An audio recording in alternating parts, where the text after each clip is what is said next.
Is your Nissan Sentra key fob not working? The most common cause is a dead battery. First, identify your key fob type. Most Sentras use a fob that can be opened with a small flathead screwdriver or a coin. Gently pry open the fob case, usually at a small notch along the edge. Inside, you'll find a CR232 battery. Note the orientation, positive side up in most cases. Remove the old battery carefully. Insert the new CR232 battery, ensuring correct polarity.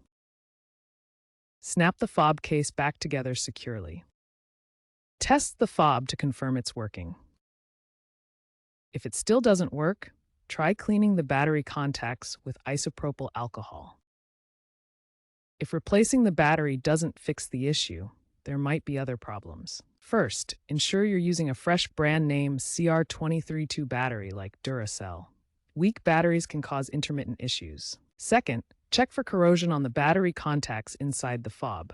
Clean gently with isopropyl alcohol. Third, try reprogramming the fob. Refer to your owner's manual for vehicle-specific instructions. If problems persist, the fob may have internal damage or need professional reprogramming by a Nissan dealer, especially for newer models. Remember, extreme temperatures and humidity can shorten battery life.